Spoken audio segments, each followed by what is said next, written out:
Hello students. तो हमारा एक चैप्टर जो है एमएचटी सीईटी का वो कंप्लीट हो चुका है, जिसका नाम था रेस्पिरेशन इन प्लांट्स। अभी हम लोग हमारा दूसरा चैप्टर स्टार्ट करने वाले हैं इस क्रैश कोर्स में, तो आप लोग बने रहिए और देखते रहिए इसमें कि आगे और क्या चैप्टर आने वाले हैं। तो नेक्स्ट चैप्टर जो हम स्टार्ट करने वाले हैं आज, उसका नाम है बायोमोलिक्यूल्स। बायोमोलिक्यूल्स स्टार्ट करते हैं। I am going to share a screen in front of you all. इसको देख लीजिए। स्क्रीन नजर आ रही है आप लोगों को? गुड। तो देखिए, हमारे चैप्टर का नाम है बायोमोलिक्यूल्स। बायो का मतलब मैंने आप लोगों को बताया है। बायो का मतलब क्या होता है? बायो मतलब लाइफ। ओके। बायो मतलब होता है लाइफ, एंड मॉलिक्यूल्स किससे मिलके बनते हैं? दो एटम से मिलकर, दो या तीन, टू और मोर देन टू एटम से मिलके जो बनेगा सब्सटेंस, उसको हम बोलेंगे molecules. Okay.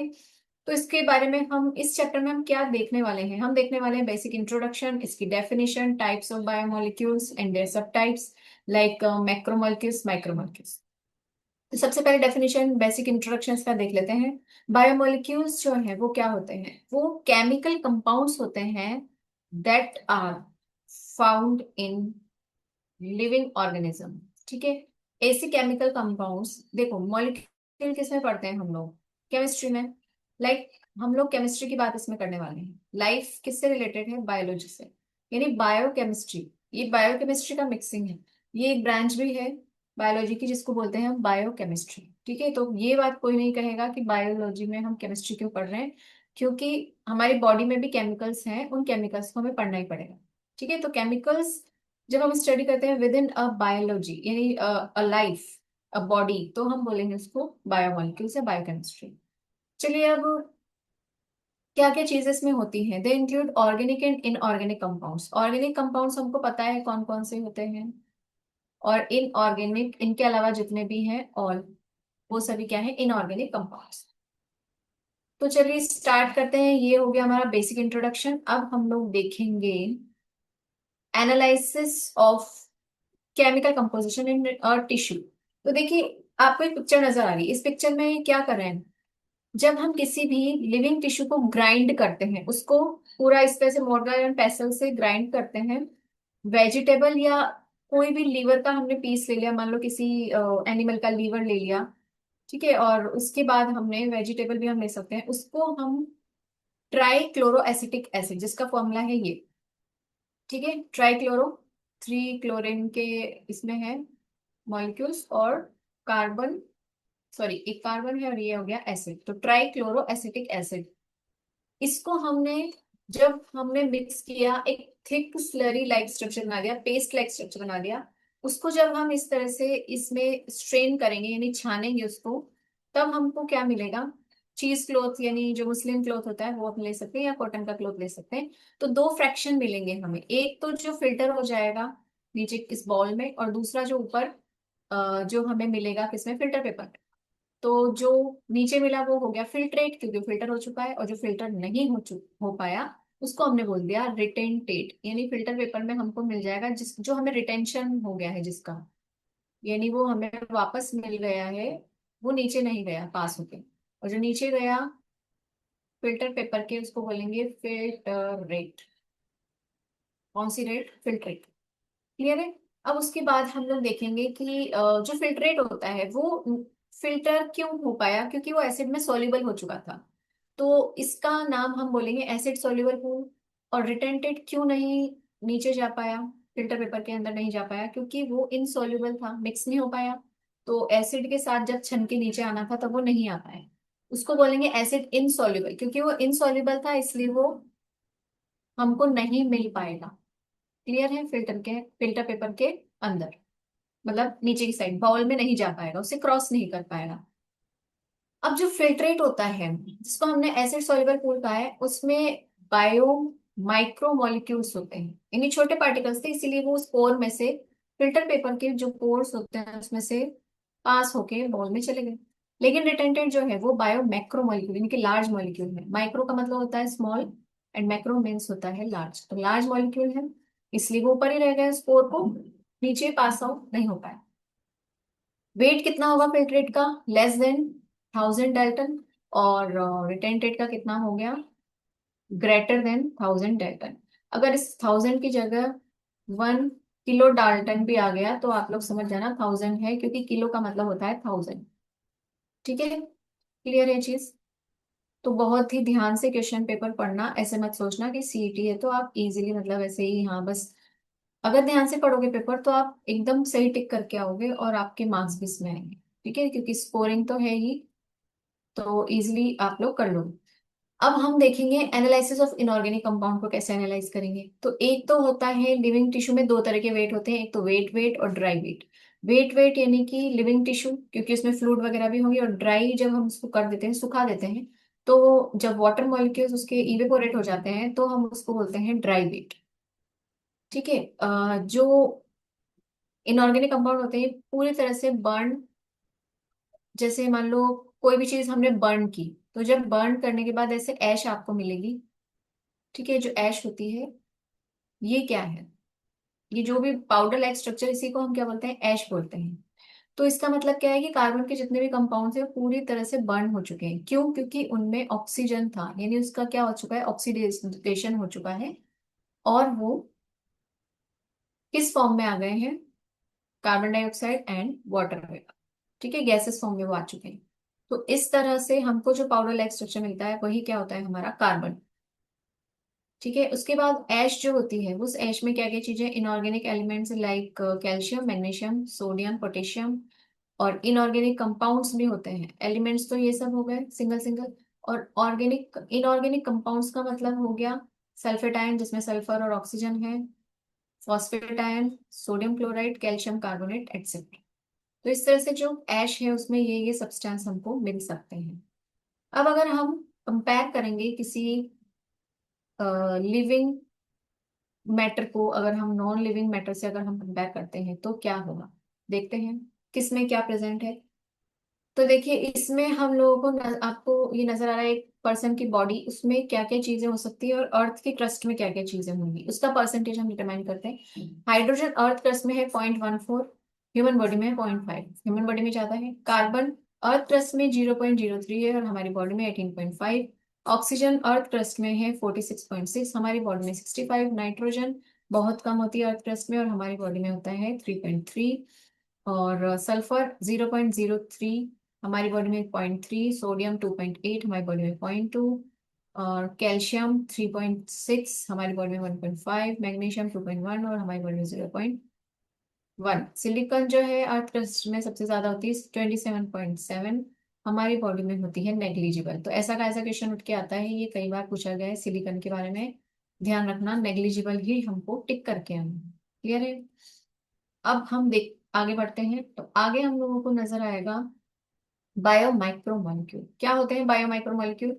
Bio micro molecule, bio मतलब लाइफ, माइक्रो मतलब स्मॉल, और मॉलिक्यूल मतलब जो मॉलिक्यूल्स होते हैं जो कि दो एलिमेंट से आइटम से मिलके बनते हैं। यानी कि लाइफ के वो छोटे छोटे पार्टिकल्स हमको देखने हैं जिनसे हमारी पूरी बॉडी बनी है, पूरा हमारा सिस्टम बना है। मॉलिक्यूलर वेट जो है बायो माइक्रो मॉलिक्यूल्स का, वो कितना होगा, उसकी रेंज होती है 18 से 800 डाल्टन के बीच में। और ये एसिड सॉल्युबल पूल होते हैं, क्योंकि ये स्मॉल है तो इजिली एसिड में सॉल्युबल हो जाएंगे, मिक्स हो जाएंगे और फिल्टर पेपर को पास होके बाउल में मिल जाएंगे, और इसीलिए हम इसको साइटोप्लाज्मिक कंपोजिशन भी कहते हैं।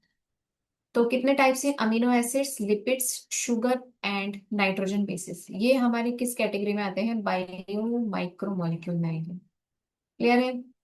अब सबसे पहले हम लोग बात करेंगे, एक नोट आप लोगों को दिखाई दे रहा है, इस नोट में लिखा है कि जो एसिड सॉल्युबल पूल होते हैं वो क्या है। तो वो उसकी डेफिनेशन है फिल्ट्रेट जिसमें कि ऑर्गेनिक कंपाउंड एसिड में डिजोल्व फॉर्म में प्रेजेंट है और वो दूसरे कंपाउंड से सेपरेट आउट हो चुका है। यानी एक मान लो ये कंपाउंड है, इसको मैंने मिक्स किया एसिड में, तो इसमें जो जो भी चीजें हैं जो एसिड में सॉल्युबल हो सकती है वो इसको छोड़ के एसिड में आ जाएंगी, उसमें डिजोल्व हो जाएंगी, बाकी चीजें रह जाएंगी। तो जो डिजोल्व हो गई उसी को हमने क्या बोला है, एसिड सोल्यूबल पूल कहा है। क्लियर है? अमीनो एसिड की बात करते हैं। अमीनो एसिड आपको स्ट्रक्चर नजर आ रहा है, एक मिनट, इसमें देखिए अमीनो एसिड, अमीनो यानी अमीनो ग्रुप तो भाई प्रेजेंट है। ठीक है, एसिड यानी कि एसिड ग्रुप भी है। तो देखो एक ऐसी चीज है, ऐसा कंपाउंड जो कि अमीनो ग्रुप से और कार्बोक्सिलिक एसिड ग्रुप से मिलकर बना है। बीच में कौन आ गया, सेंट्रल कार्बन, जिसको हमने अल्फा कार्बन कहा है, और ये जुड़ा होता है एक हाइड्रोजन से और एक वेरिएबल साइड चेन जिसको हमने बोला है आर। तो ये वेरिएबल क्यों है? क्योंकि जितने भी अमीनो एसिड के टाइप हम पढ़ेंगे, there are 20 types of amino acid, सभी में ये सब सेम रहने वाला है। ओनली चेंज क्या होगा? ये आर। आर जो है ये वेरिएबल है, क्योंकि ये बताएगा कि कौन से टाइप का अमीनो एसिड हमारे पास है। क्लियर है? तो इसमें देखिए अमीनो ग्रुप का फॉर्मूला होता है माइनस NH2। ठीक है, NH2 ग्रुप है। और कार्बोक्सिलिक यानी कि COOH, एच है, और वेरिएबल जिसको हमने बोला है आर। NH2 कार्बोक्सिलिक एसिड जो है वो अल्फा कार्बन से अटैच रहते हैं, इसलिए इनको बोलते हैं अल्फा अमीनो एसिड। इन दोनों को क्या बोला जाता है? Alpha amino acid. ठीक है, ये सब्स्टिट्यूट होते हैं मीथेन के। तो क्योंकि उसमें CH3 होता है, और CH3 की जगह H हटा के हमने क्या किया है, जैसे फॉर एग्जांपल मैं बताती हूँ आपको, कैसे बताती हूँ, आप लोग कंफ्यूज हो रहे होंगे। मीथेन में क्या होगा? CH4, यानी कि ये पढ़ते हैं हम केमिस्ट्री में। क्लियर है?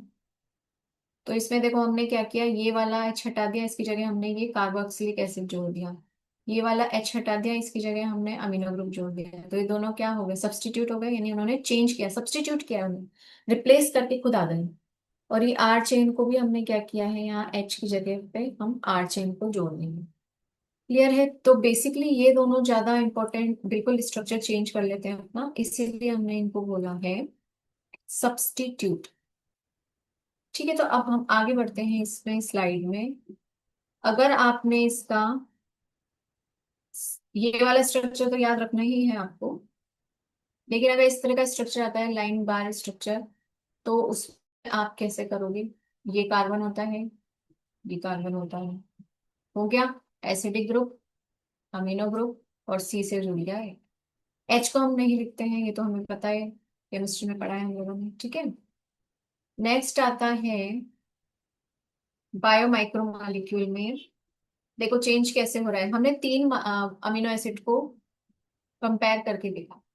पहला है ग्लाइसिन, एलेनिन, एंड तीसरा है सीरीन। ठीक है, तो इसमें देखो ये सेम है तीनों में, ये सेम है तीनों में, ये भी सेम है तीनों में। चेंज क्या हो रहा है? ये इसी को हमने क्या बोला है? आर। यहाँ पर हाइड्रोजन है, यहाँ पर मिथाइल ग्रुप जुड़ा है, यहाँ पे मिथेनॉल ग्रुप जुड़ा हुआ है। ठीक है, तो इस तरह से हमने जो स्ट्रक्चर है उनको चेंज किया है और अमीनो एसिड के नाम दे दिए।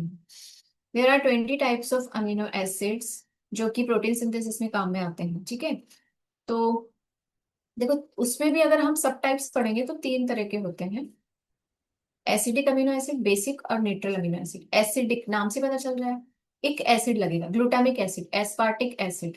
ठीक है, तो ये एसिडिक अमीनो एसिड है।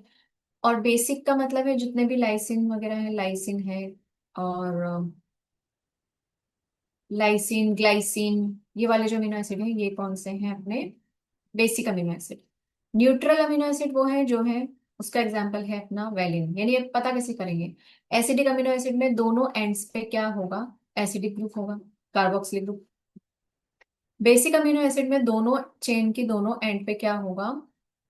यानी कि दो तरफ आपको मिलेंगे दो जो ग्रुप है अमीनो, वो मिलेंगे। इसमें आपको दोनों एंड्स पे क्या मिल रहा है? एसिडिक ग्रुप मिल रहा है।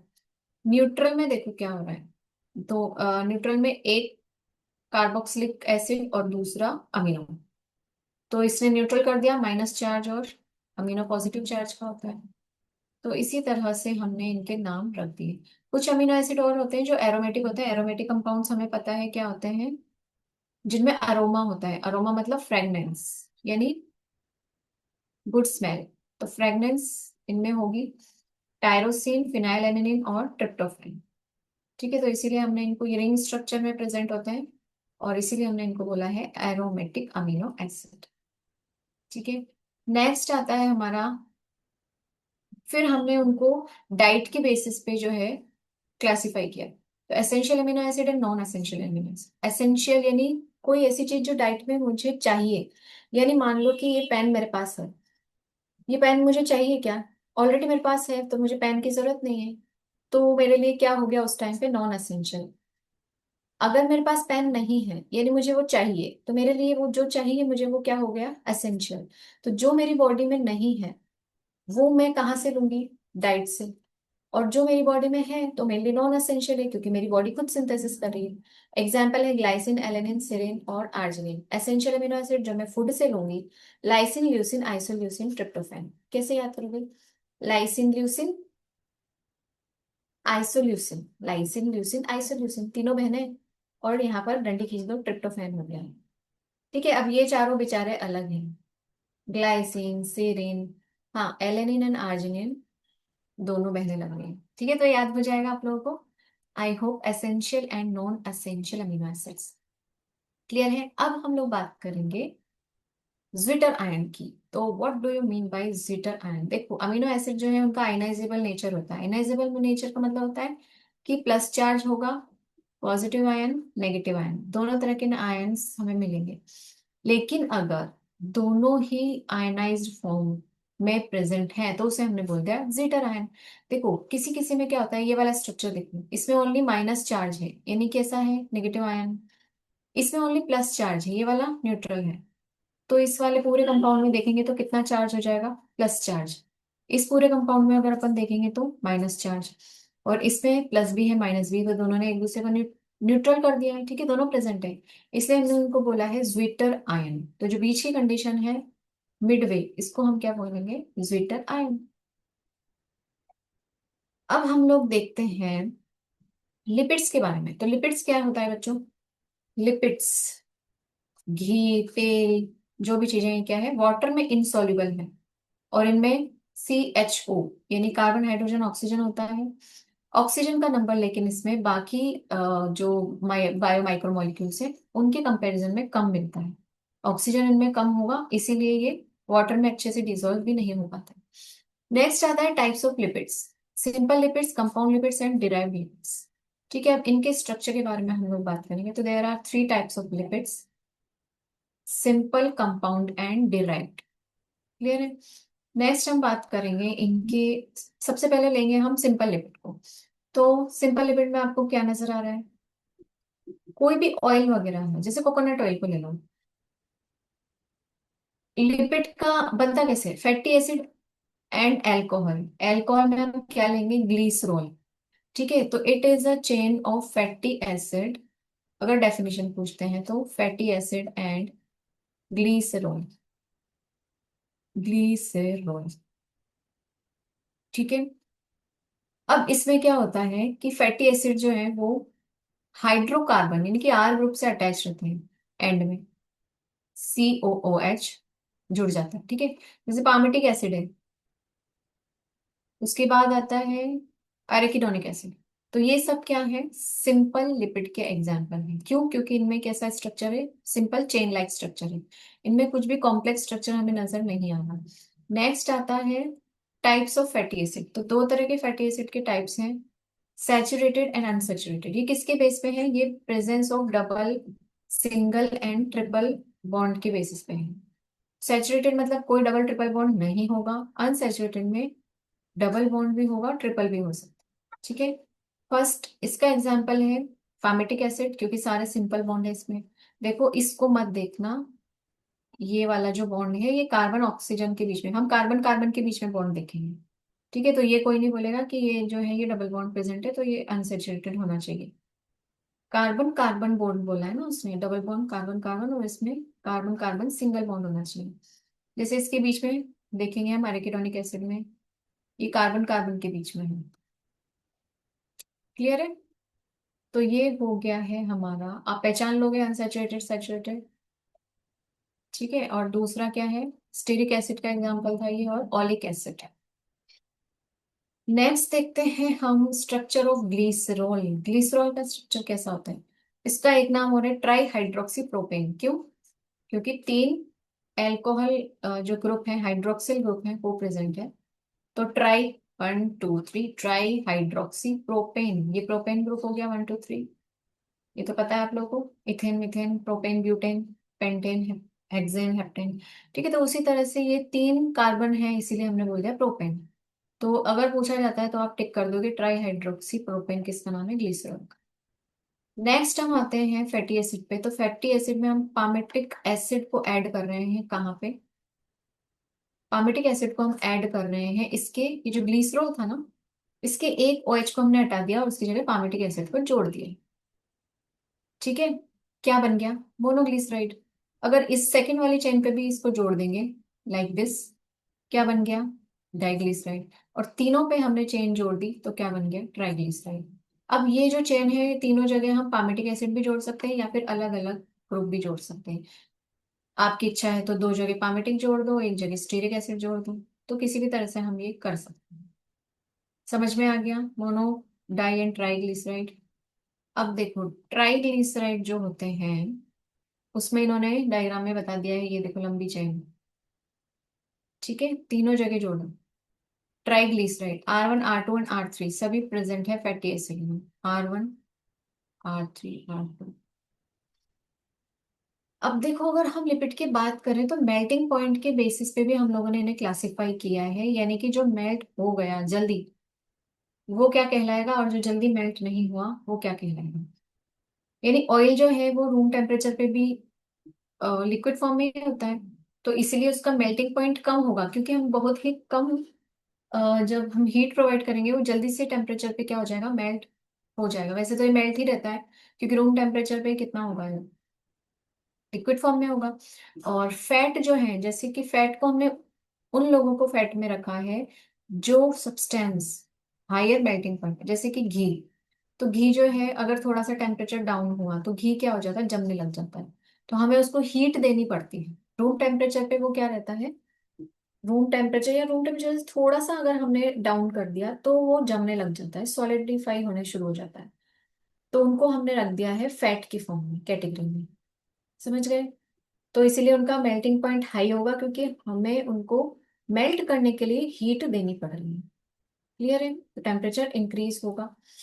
नेक्स्ट हम बात करते हैं कंपाउंड लिपिड्स की। तो कंपाउंड लिपिड्स क्या है? Asters of fatty acids, alcohol, ठीक है, विद एडिशनल ग्रुप्स। जैसे कि फॉस्फोलिपिड्स हैं। फैटी एसिड प्लस ग्लिसरॉल होगा, बट साथ में फॉस्फेट भी होगा। ठीक है, फॉस्फोलिपिड, लिपिड में ये दोनों होते ही हैं ऑलरेडी। फॉस्फेट भी जोड़ दिया। एग्जाम्पल है लेसिथिन, जो कि हमारी सेल मेम्ब्रेन पे प्रेजेंट होता है। और डायग्राम में दिखाती हूँ आप लोगों को।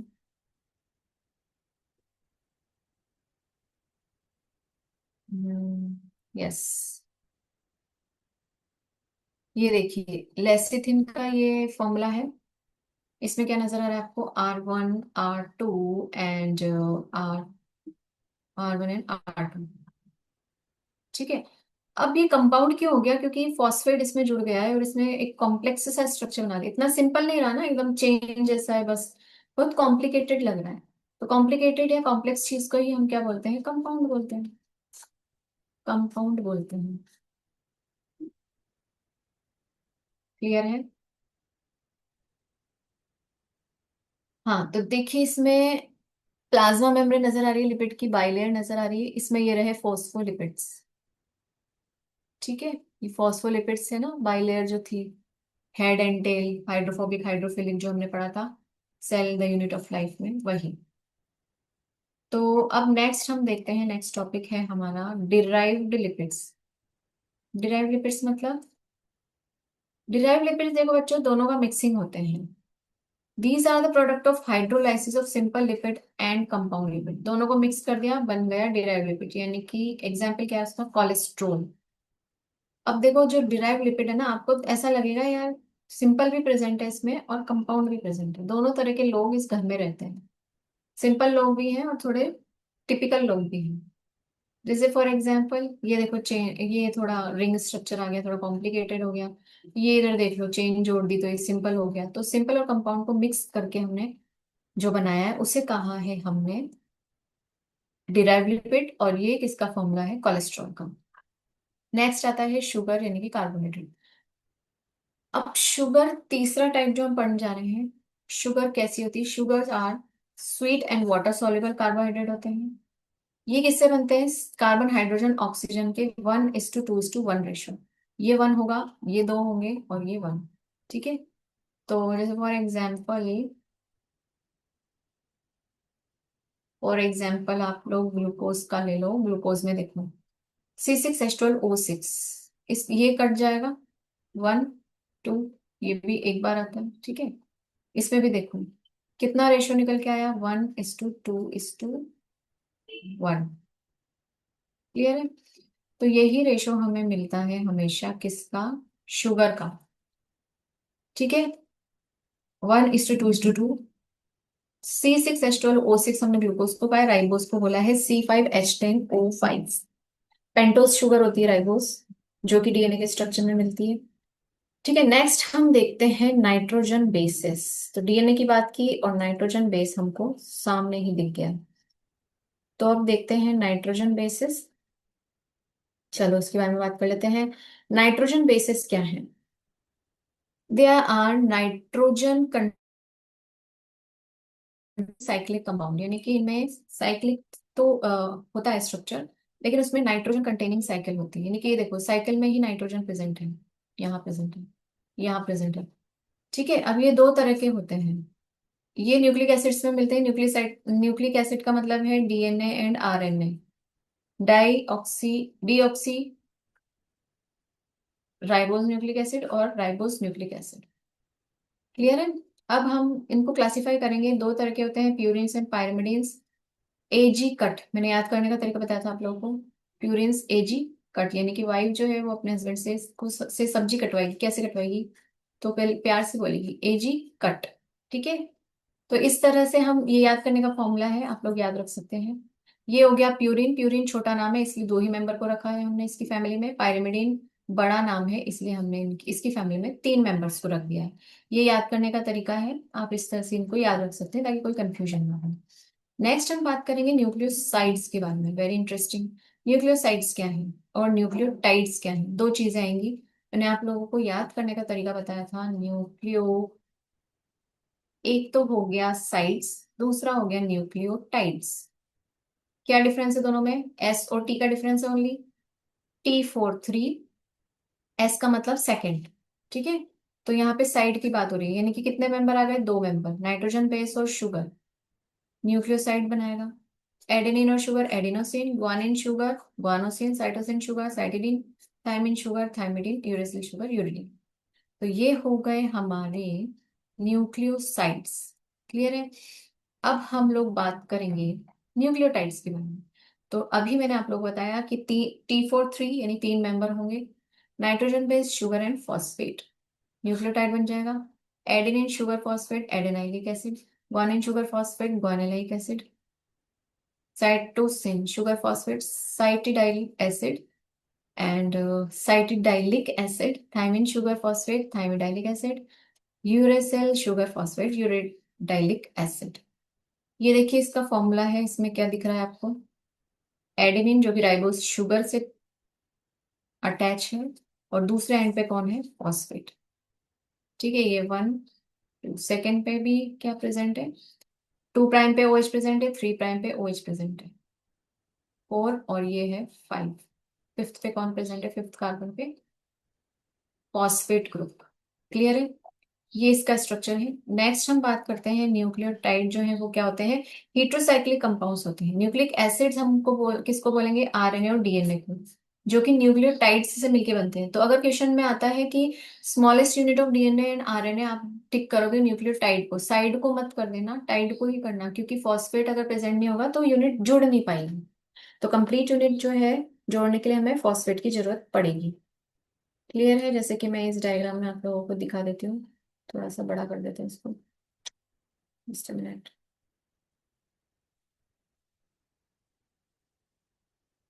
ये देखिए, अगर ये स्ट्रक्चर में आप लोगों को दिखाऊं, आप गौर से देखिएगा, इसमें फॉस्फेट कहाँ जुड़ रहा है? ये साइटोसिन का स्ट्रक्चर है। साइटोसिन शुगर से जुड़ा, ये शुगर ने दोनों को ऐसे पकड़ के रखा है। ठीक है, फॉस्फेट को भी, और इधर न्यूक्लिक सॉरी नाइट्रोजन बेस को पकड़ा है एक हाथ से, दूसरे हाथ से पकड़ा है इसने फॉस्फेट को, ये रहा। और नाइट्रोजन बेस क्या है इसमें? साइटोसिन। अब यहां पर भी इसने क्या किया है? पैर से भी पकड़ के रखा है एक फॉस्फेट को। ठीक है, क्योंकि इसको नीचे वाले शुगर से भी जुड़ना है ना। तो इस तरह से अगर मैंने फॉस्फेट हटा दिया तो ये जुड़ नहीं पाएगा दूसरे ग्रुप से, तो डीएनए का स्ट्रक्चर या आरएनए का स्ट्रक्चर नहीं बन पाएगा। वो एक ही यूनिट रह जाएगी। क्लियर है? तो इसीलिए nucleotide is the simplest unit of this DNA and RNA. Next हम बात करेंगे these biomolecules have molecular weight के बारे में इनके। तो देखो इनका जो मॉलिक्यूलर वेट है, किनका, बायो मैक्रो मॉलिक्यूल पढ़ रहे हैं अभी हम लोग को, ये नजर नहीं आ रहा है। Bio macro molecules, bio macro, macro मतलब मैंने आप लोगों को बताया लार्ज, तो इसलिए इनका साइज भी कैसा होगा, लार्ज होगा। और लार्ज साइज कितना होगा, ग्रेटर देन 1000 डाल्टन, यानी 1 किलो डाल्टन से ज्यादा। ठीक है। इनमें क्या क्या प्रेजेंट, मतलब इनके टाइप्स है, protein, polysaccharide and nucleic acids. तो ये तीन तरह के जो हैं हमारे सामने प्रेजेंट हैं, क्या, टाइप्स ऑफ बायो मैक्रोमोलिक्यूल्स।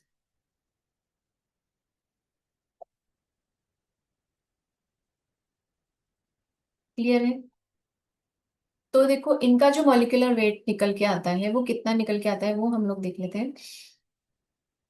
इनका जो मॉलिक्यूलर वेट है वो हमेशा 10,000 डाल्टन से लेकर ज्यादा ही, उससे मतलब हाई ही मिलेगा हमें।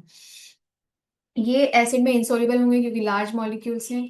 ठीक है, मैक्रोमोलिक्यूल हैं। और ये जो है, ये साइटोप्लाज्म और सेल ऑर्गेनेल के जब हम फ्रैक्शन करते हैं तब प्रोड्यूस होते हैं, यानी टुकड़ों से ये बनते हैं। क्लियर है? अब नेक्स्ट आता है हमारा स्ट्रक्चर ऑफ सेल मेम्ब्रेन, आपको दिख रहा है। इसमें देखो लिपिड जो है उसको हम लोग स्ट्रिक्टली हम उसको मैक्रोमोलिक्यूल भी नहीं कह सकते और माइक्रो भी नहीं कह सकते, एक्चुअली वो दोनों के बीच में आता है। कई बार क्वेश्चन आ जाता है, तो अगर बोथ दिया हो तो आप बोथ को टिक करना, और नहीं तो फिर माइक्रो में ही हम उसे कंसिडर करेंगे, क्योंकि उसका जो है 800 डाल्टन से ज्यादा वेट नहीं आता, बहुत लाइट वेट होता है, इसीलिए वो वाटर में नीचे क्या है, डूबता नहीं है, ऊपर ही तैरता है, फ्लोट करता है। तो इसीलिए इसको हम लोगों ने क्या बोला है, माइक्रो की कैटेगरी में रखा है। लेकिन अगर बोथ ऑप्शन में हो तो बोथ टिक करना। क्यों? क्योंकि ये देखा जाए तो एक कॉम्प्लेक्स बड़ा स्ट्रक्चर भी होता है, कॉम्प्लेक्स स्ट्रक्चर होता है, पर इतना हल्का होता है। देखो एक तो ये है कि हमने एक बड़ा पंख ले लिया, ठीक है, एक हमने बड़ा पंख ले लिया, मान लो किसका ले लिया, ऑस्ट्रिच का। और एक हमने ले लिया, छोटी सी हमने ले ली काली मिर्ची का एक दाना, या जीरे का दाना, जीरा तो थोड़ा ज्यादा ही हो गया, ठीक है, काली मिर्च का दाना ले लिया। अब मान लो ये जो पंख है, ये पंख फेदर है ना, फेदर बहुत ज्यादा लाइट होगा। ठीक है, ये तो मैंने लीफ बना दी। फेदर जो है वो बहुत लाइट लाइट होगा। और उसके कंपैरिजन में अगर मैं छोटा सा एक कंकड़ या काली मिर्च, उसके कंपैरिजन में वो कैसी होगी, थोड़ी सी, अगर मैंने दोनों को डाला तो पानी में तैरेगा कौन, फेदर, चाहे वो दिखने में बड़ा है। तो उसी तरह से हम बोल सकते हैं लिपिड भी दिखने में बड़ा होता है लेकिन वो लाइट वेट होता है। क्लियर है? अब हम लोग बात करेंगे आगे की। ठीक है, अब एक चीज और इसमें दी हुई है कि जब टिश्यू को हम ग्राइंड करते हैं, तो जब सेल मेम्ब्रेन टूटती है, ब्रेक डाउन होती है, तो वो वाटर इनसॉल्युबल बनाती है। ठीक है, तो वो कभी भी एसिड सॉल्युबल फ्रैक्शन में फिल्टर आउट नहीं होंगे। इसीलिए कंट्रोवर्सी रहती है कि इसको माइक्रो में रखें या मैक्रो में, लेकिन वेट के बेसिस पे फिर माइक्रो में इसको कंसिडर किया जाता है। अब हम बात करते हैं bio micro molecules, macro molecules के एवरेज कंपोजिशन के बारे में। तो एवरेज कंपोजिशन देख लेते हैं। सेल में इनका कंपोजिशन क्या होता है, एक तो वाटर, वाटर 70 to 90% होता है, ये हम बायोमोलिक्यूल्स की बात कर रहे हैं। प्रोटीन कितना होगा, 10 to 15%। कार्बोहाइड्रेट होगा 3%। न्यूक्लिक एसिड होगा 5 to 7%। तो ये इनके परसेंटेज के बेसिस पे भी कई बार क्वेश्चंस हम लोगों से पूछ लिए जाते हैं, तो ये हमको याद रहनी चाहिए। ठीक है, उसके बाद आता है अपना nucleic acid 5 to 7% and ions are only 1%।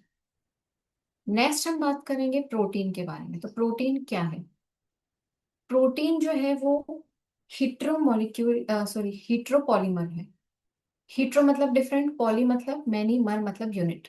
ठीक है, यानी कि मैनी डिफरेंट डिफरेंट यूनिट से मिलकर जो बनता है, अमीनो एसिड के यूनिट से, उनको बोलते हैं प्रोटीन। ये पॉलीपेप्टाइड्स होते हैं, पॉली मतलब मैनी, पेप्टाइड्स यानी पेप्टाइड बॉन्ड, बहुत सारे पेप्टाइड से मिलकर ये बनता है, इसलिए पॉलीपेप्टाइड। लीनियर चेन होता है, अमीनो एसिड एक दूसरे से पेप्टाइड बॉन्ड के थ्रू ऐसे जुड़ जाते हैं। बीच में जुड़ जाएंगे और पूरी एक चेन बना लेंगे प्रोटीन की। पेप्टाइड बॉन्ड किसके बीच में बनेगा? पहले अमीनो एसिड के एसिडिक ग्रुप से दूसरे अमीनो एसिड का अमीनो ग्रुप पेप्टाइड बॉन्ड बनाएगा, और इसी के फॉर्मेशन के दौरान एक वाटर मॉलिक्यूल रिलीज हो जाता है, डिहाइड्रेशन उसको बोलेंगे हम। ठीक है, तो डिहाइड्रेशन टर्म जहां भी आएगा मतलब वाटर मॉलिक्यूल रिलीज होना। क्लियर है? ये देख लो डायग्राम से, amino acid one, amino acid two, ये वाला जो है अमीनो ग्रुप इसका, और ये इसका एसिडिक ग्रुप। ये देखिए, ये वाला और ये, तो इन दोनों के बीच में ये वाला जो बॉन्ड है ये क्या है? अपना पेप्टाइड बॉन्ड। इसी तरह से बहुत सारे पेप्टाइड बॉन्ड मिलके क्या बना लेंगे? हमारा पॉलीपेप्टाइड की एक चेन, जो कि यहाँ पे आप देख सकते हैं ये चेन। ठीक है, A1 A2 A3 इस तरह से अमीनो एसिड की चेन है जिसने बना लिया है पॉलीपेप्टाइड चेन। अब प्रोटीन जो है उसके बारे में हम उसके फंक्शंस के बारे में बात कर लेते हैं कि प्रोटीन का फंक्शन क्या है, काम क्या करता है। ग्रोथ में काम आएगा, हमारी ग्रोथ में। अगर प्रोटीन कम है बॉडी में, हम अच्छे से ग्रो नहीं कर पाएंगे, बॉडी वीक नजर आएगी, टिश्यू का रिपेयर नहीं हो पाएगा। ट्रांसपोर्ट करता है न्यूट्रिएंट को सेल मेम्ब्रेन के, यानी कि देखो जो रिसेप्टर्स प्रेजेंट होते हैं, मैंने आप लोगों को पहले भी पढ़ाया है, किस तरह से लिगेंड और रिसेप्टर का कॉम्बिनेशन चलता है सेल में। लिगेंड बाइंड होगा तभी वो मॉलिक्यूल अंदर आने की परमिशन मिलेगी। ठीक है, तो उसी तरह से ग्लूट फोर का एक रिसेप्टर होता है जिसपे ग्लूकोज आके बाइंड होता है, तो उसको परमिशन मिलती है, पहचान लेता है कि हाँ इसको अंदर लेके जाना है। ठीक है, तो ये जो रिसेप्टर है प्रोटीन से मिलके बनते हैं। इंटरसेलुलर ग्राउंड सब्सटेंस, जो कि कोलेजन, यानी कि जो हमारे सेल्स के बीच में, जो इस तरह से टिश्यू के बीच में प्रेजेंट होते हैं, ग्राउंड सब्सटेंस, यानी उनको क्या करते हैं? एक शेप प्रोवाइड करते हैं और रिजिडिटी प्रोवाइड करते हैं, ताकि टिश्यू थोड़ा ऐसा लूज ना हो, थोड़ा सा उसको लाइक कह सकते हैं कि स्ट्रक्चर प्रोवाइड करते हैं। ग्राउंड सब्सटेंस मतलब जैसे कोलेजन, ये भी प्रोटीन का बनता होता है। नेक्स्ट है एंटीबॉडीज। एंटीबॉडीज जो इन्फेक्शन से वेरियस बैक्टीरिया वगैरह से जो लड़ती हैं, वाई शेप की होती हैं, ये दिख रही है आपको एंटीबॉडीज।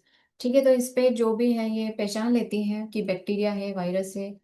वायरस तो क्या बैक्टीरिया को ज्यादा अच्छे से पहचानती है, और बैक्टीरिया को टुकड़े टुकड़े करके रिप्रेजेंट कर देती है, और बता देती हैं जो भी डिफेंस हमारी सेल्स हैं, इम्यून सेल्स को बुलाती है और कहती है भाई इनको मारो। ठीक है, नेक्स्ट है रिसेप्टर की तरह जो एक्ट करता है, जैसे स्मेल का, टेस्ट का, हार्मोन का रिसेप्टर।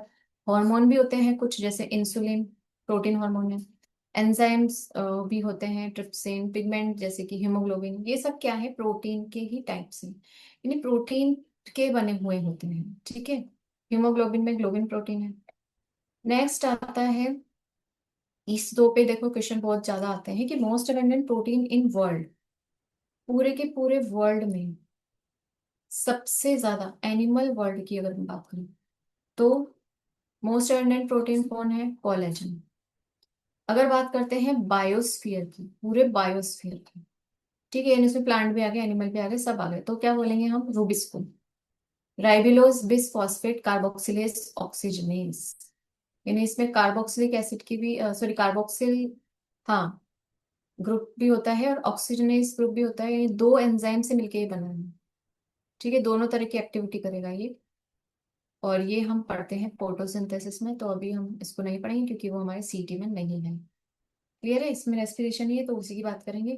प्रोटीन जो है उसका स्ट्रक्चर लेवल हम देखेंगे, तो स्ट्रक्चर के बेसिस पे चार टाइप के होते हैं: primary structure, secondary, tertiary and quaternary structure.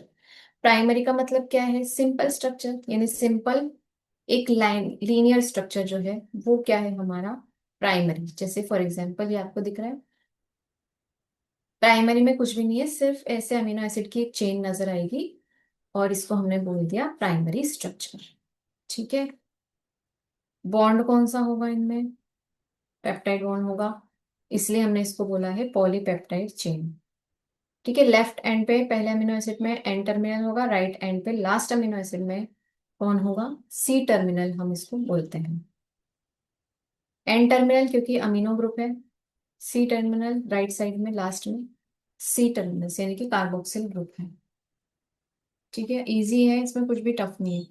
Tough बच्चों कुछ भी नहीं होता है, सब कुछ इजी होता है अगर आपको उसका कंसेप्ट समझ में आ जाए। तो हर चीज इस दुनिया में इजी है, कुछ भी टफ नहीं है। ठीक है, तो ट्राई करो कि आप कंसेप्ट को पकड़ो। सेकेंडरी स्ट्रक्चर प्रोटीन का देखेंगे। जब मैंने इस चेन को, ये चेन थी एक पूरी, इसको फोल्ड कर दिया, तो जैसे ही मैंने फोल्ड किया, तो फोल्ड करने के बाद ये क्या बन गई, इस तरह से सेकेंडरी फॉर्म में आ गई। ठीक है। क्यों सेकेंडरी फॉर्म में आ गई? क्योंकि अभी तो सिर्फ पेप्टाइड बॉन्ड प्रेजेंट थे, बीच बीच में इसमें देखो, इसके बीच में ये अलग अलग हाइड्रोजन बॉन्ड भी बन गया है, यानी कि ऐसा स्ट्रक्चर हो गया है सेकेंडरी, एक्स्ट्रा बॉन्ड्स भी इसमें ऐड हो गए हैं। ठीक है, अब ये दो तरह के होते हैं, अल्फा हेलिक्स और बीटा प्लीटेड शीट। तो अल्फा अल्फा हेलिक्स क्या है? यानी वो हेलिकल फॉर्म में होगा, नजर आ ही रहा है हमें। और शीट की फॉर्म में जो होगा, इस तरह से शीट की फॉर्म में, जिगजैग फॉर्म में, वो होगा बीटा प्लीटेड शीट। एग्जाम्पल इसके हैं केराटिन सेकेंडरी के, और फिब्रोइन।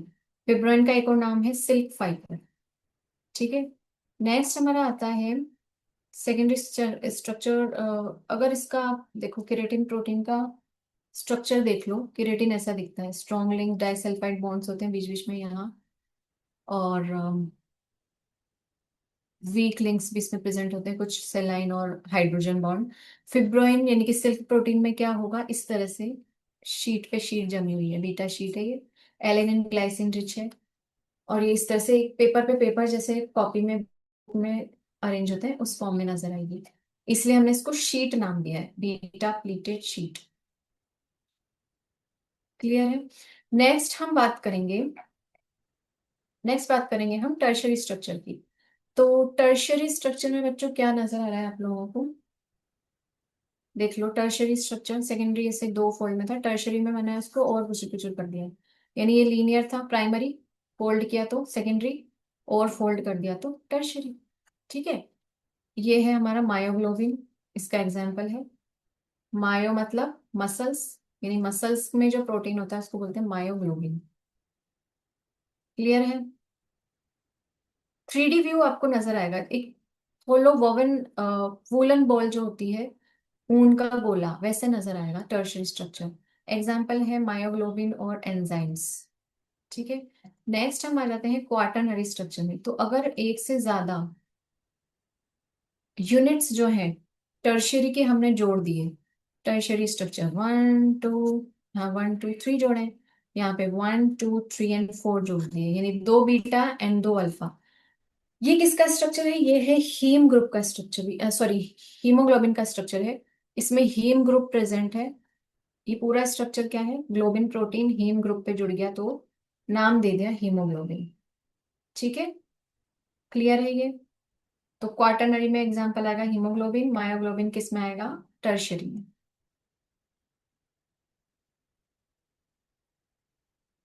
ये देखिए, अब हम लोग बात करेंगे आगे की। तो ये हमारा हो गया क्वाटरनरी प्रोटीन। चार हम लोगों ने पढ़ लिए टाइप्स। अब इसको आप एट ए ग्लांस भी देख सकते हैं, देख लो एट ए ग्लांस, देखना चाहते हो। प्राइमरी लीनियर है, सॉरी, प्राइमरी लीनियर है। इसमें हमने इसको फोल्ड कर दिया, ऐसे करो चाहे ऐसे करो, फिर हमने इसको और फोल्ड कर दिया, फिर इन फोल्ड इसको हमने अलग अलग यूनिट्स में ऐसे जोड़ दिया क्वार्टर में। क्लियर है? तो primary secondary tertiary quaternary structure हमने देख लिए। नेक्स्ट हम बात करेंगे, ये भी वही है सारे, अलग अलग डायग्राम से मैंने बता रखे हैं। पॉलीसेकेराइड्स की बात करेंगे, टाइप्स। दूसरी नेक्स्ट जो टाइप है वो हमारा है पॉलीसेकेराइड्स। पॉली मतलब मैनी, सेकेराइड मतलब शुगर, यानी मैनी शुगर यूनिट्स को हमने जोड़ दिया, वो बन गया हमारा पॉलीसेकेराइड। पॉलीमर ऑफ शुगर, जैसे मोनोसेकेराइड्स की बहुत सारी यूनिट्स हमने जोड़ दी, तो क्या बन गया, पॉलीसेकेराइड। जैसे स्टार्च है होमोपॉलीमर, होमो मतलब सेम, यानी देखो इसमें सेम यूनिट्स जो है ग्लूकोज ही ग्लूकोज की जुड़ी रहेगी हेलिकल फॉर्म में, स्टार्च। नेक्स्ट आता है सेल्यूलोज, ये भी होमोपॉलीमर है ग्लूकोज का, लेकिन ये इस फॉर्म में ऐसे अटैच है, लीनियर और ऐसे बीच बीच में। ग्लाइकोजन भी होमोपॉलीमर है ग्लूकोज का, लेकिन ब्रांच्ड फॉर्म में है, देखो। तो पॉलीमर तो तीनों ही कैसे हैं, सेम है, होमो है, ओनली अरेंजमेंट और स्ट्रक्चर जो है वो चेंज हो गए। नेक्स्ट आता है इन्युलिन। इन्युलिन जो है वो होमोपॉलीमर होता है, लेकिन वो फ्रक्टोज का है, ये है इन्युलिन। फ्लावर में किसी किसी चीजों में देखने को मिलता है अपने को। ठीक है, insulin is different and inulin is different. Insulin is a protein hormone and inulin is a homopolymer of fructose. Okay, तो यहाँ तक आप लोगों को समझ में आ गया।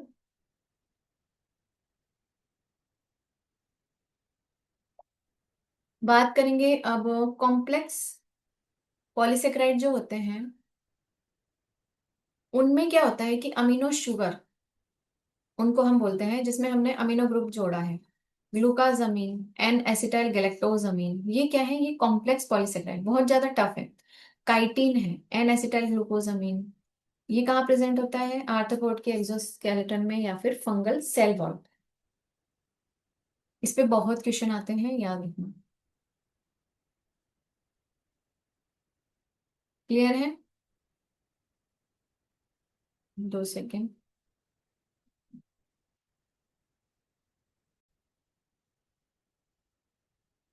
तो देखिए, पॉलीसेकेराइड की हम बात कर रहे थे, अब इसमें हमें कुछ बॉन्ड्स नजर आए। क्लियर है? तो इसमें कुछ बॉन्ड्स हैं जिनको नाम दिया है क्या, ग्लाइकोसिडिक बॉन्ड। यानी कि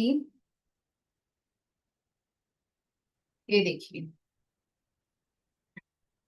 दो शुगर को जोड़ा तो कौन सा है, ग्लाइकोसिडिक बॉन्ड। ठीक है, तो यहाँ तक हम लोग आज अभी इसको यहाँ तक ही रहने देते हैं, क्योंकि ये ज्यादा हो जाएगा फिर आप लोगों के लिए। ठीक है, तो तब तक के लिए हैप्पी लर्निंग एंड एंजॉयमेंट। अच्छे से इसको लर्न कीजिए। हेलो स्टूडेंट्स, तो हम आगे जो बात कर रहे थे, I am going to share screen in front of you all. Biomolecules हम पढ़ रहे थे, और बायोमोलिक्यूल्स जो था हमारा, उसमें हम लोग बात करते थे पॉलीसेकेराइड के बारे में। तो देखिए, जो पॉलीसेकेराइड है उसमें हम लोगों ने बाकी बात तो कर ली थी, हम लोग बात कर रहे थे ग्लाइकोसिडिक बॉन्ड के बारे में। ग्लाइकोसिडिक बॉन्ड क्या है पॉलीसेकेराइड में, तो देखो, जो एक मोनोसेकेराइड को दूसरी मोनोसेकेराइड से जोड़ दे, एडिशन कर दे, और क्या बना दे, डाइसेकेराइड। डाइसेकेराइड से वो और भी ट्राइसेकेराइड, टेट्रासेकेराइड, पेंटासेकेराइड और पॉलीसेकेराइड बना सकता है। ठीक है, तो लेकिन जो एक दो तीन ये जो मोनोसेकेराइड जुड़ते जा रहे हैं, इनके बीच में ये वाला जो बॉन्ड है, इस बॉन्ड को हम बोलते हैं glycosidic bond. Glyco means glucose से रिलेटेड है, ग्लूकोज इज शुगर। और यही जो बॉन्ड है, ये बनता कैसे है, जब ये वाला एक जो मोनोसेक्राइड है उसका सेकंड कार्बन, उसमें देखो जो OH है वो फिफ्थ कार्बन के OH से रिएक्ट करेगा, आमने सामने रिएक्ट करेगा, वाटर मॉलिक्यूल रिलीज करेगा, ये H2O निकल गया, और ऑक्सीजन जो इन दोनों को इस तरह से पकड़ के रखेगा, होल्ड करके रखेगा बॉन्ड की तरह। और उसके बाद ये जो बॉन्ड बनेगा वो बॉन्ड कहलाएगा हमारा ग्लाइकोसिडिक लिंकेज। तो ये वाला जो बॉन्ड है, ये मोनोसेक्राइड्स को, दो मोनोसेक्राइड्स को लिंक करता है, और इसमें वाटर मॉलिक्यूल रिलीज हो रहा है, दैट मीन्स व्हाट, कि उसमें रिएक्शन कौन सी कहलाएगी, वो डिहाइड्रेशन। ठीक है, तो डिहाइड्रेशन रिएक्शन हम इसको बोलेंगे। ठीक है, ये रहा डिहाइड्रेशन रिएक्शन। अब हम लोग बात करेंगे एक डायग्रामेटिक रिप्रेजेंटेशन के बारे में, जिसमें कि आप लोगों के सामने ये जो डायग्राम है, इसमें आपको क्लियर नजर आ रहा है कि देखो, अगर या तो लीनियर फॉर्म में इस तरह से पॉलीसेकेराइड बनेगा, या फिर इस तरह से ब्रांच फॉर्म में भी जा सकता है। ठीक है, तो ये इस तरह से ब्रांच फॉर्म में बन जाएगा। तो इस तरह से अलग अलग जो है वो पॉलीसेकेराइड की चेन्स ऐड हो सकती हैं आपस में। स्टार्च जो होता है उसके बारे में हम बात करेंगे। जो स्टार्च है वो क्या करता है, वो एक हेलिकल सेकेंडरी स्ट्रक्चर है। इस तरह से जब भी स्ट्रक्चर होगा, हम उस स्पाइरल का, उस स्पाइरल शेप, उसको हम बोलेंगे हेलिकल शेप। ठीक है, अब इसमें क्या होता है कि जब भी हम आयोडीन टेस्ट करते हैं, आप लोगों ने लैब में अगर किया होगा, तो स्टार्च का टेस्ट होता है उसमें, कि हम लोग क्या करते हैं, स्टार्च हमें पोटैटो या इसमें मिलता है, राइस में। हम लोग क्या करते हैं कि सिंपली हमने एक पोटैटो लिया, और उसपे हमने आयोडीन का जो सॉल्यूशन है वो इस तरह से डाल दिया, तो जो भी पोर्शन है, हेलिकल पोर्शन, वो हमें ब्लू कलर देगा। ठीक है, तो ये कंफर्म कर देगा कि ये, इसमें स्टार्च प्रेजेंट है, कोई भी सब्सटेंस इसमें स्टार्च प्रेजेंट है। सेल्यूलोज जो है उसमें कोई कॉम्प्लेक्स इस तरह से हेलिक्स नहीं होते हैं, तो इसलिए वो आयोडीन को होल्ड नहीं कर पाता। ठीक है, ये होल्ड इसलिए कर पाया आयोडीन को क्योंकि ये जो हेलिकल स्ट्रक्चर होता है इसमें ये जो साइज है ये छोटा हो जाता है, और यहाँ पे जाके हमारी जो आयोडीन की डाई है वो अटैच हो जाती है। आयोडीन की डाई अटैच होने के बाद वो निकल नहीं पाती, इसीलिए वो कौन सा कलर दे देती है, हमें ब्लू कलर देती है। तो पता चल जाता है कि इस सब्सटेंस में, पर्टिकुलर सब्सटेंस में क्या प्रेजेंट है, स्टार्च इज प्रेजेंट। क्लियर है? अगर वो ब्लू कलर नहीं देती दैट मीन्स उसमें स्टार्च प्रेजेंट नहीं है। फॉर एग्जाम्पल है सेल्यूलोज। नेक्स्ट हम लोग बात करेंगे न्यूक्लिक एसिड के बारे में। न्यूक्लिक एसिड कौन कौन से होते हैं हमारे पास? दो तरह के न्यूक्लिक एसिड है, डीऑक्सीराइबोज न्यूक्लिक एसिड और राइबोज न्यूक्लिक एसिड। तो डीऑक्सीराइबोज न्यूक्लिक एसिड जो है उसमें क्या है, 3 प्राइम, सॉरी 2 प्राइम OH जो होता है उस पे क्या होता है जो हाइड्रोक्सिल ग्रुप है यानी OH जो ग्रुप है वो क्या होता है, एब्सेंट होता है। क्लियर है? और अगर मैं RNA की बात करूं तो राइबोज न्यूक्लिक एसिड यानी कि वहां पे क्या होगा, 2 प्राइम पे OH प्रेजेंट होगा। क्लियर है? तो फॉर एग्जाम्पल ये हम लोग इसमें देख लेते हैं। पहले एक छोटा सा मैं आप लोगों को बता देती हूँ कि ये किस तरह से है। तो न्यूक्लिक एसिड को पहली बात तो है कि हम हीट्रोपॉलीमर के नाम से भी जानते हैं। ठीक है, न्यूक्लियोटाइड का हीट्रोपॉलीमर, हीट्रो क्यों, क्योंकि इसमें अलग अलग यूनिट्स हैं, अलग अलग यूनिट से जुड़कर ये एक पूरा का पूरा न्यूक्लियोटाइड बना रही है। ठीक है, और ये न्यूक्लियोटाइड एक सिंगल यूनिट बनता है, और ये एक सिंगल यूनिट जो है वो इस सेम जब रिपीट होती है तो इसी तरह से हमें एक चेन मिल जाती है जिसको हम बोलते हैं पॉली न्यूक्लियोटाइड, यानी पॉली मतलब मैनी। मैनी न्यूक्लियोटाइड की यूनिट जब जुड़ेंगी तो हम उसको बोल देंगे क्या, पॉली न्यूक्लियोटाइड। क्लियर है? अब हम लोग बात करते हैं इसकी, जब आप लोग ये डायग्राम देखेंगे तो इस डायग्राम में आप देखिए, इस डायग्राम को मैं थोड़ा सा एनलार्ज कर देती हूँ ताकि आप लोगों को क्लियरली ये समझ में आएगा।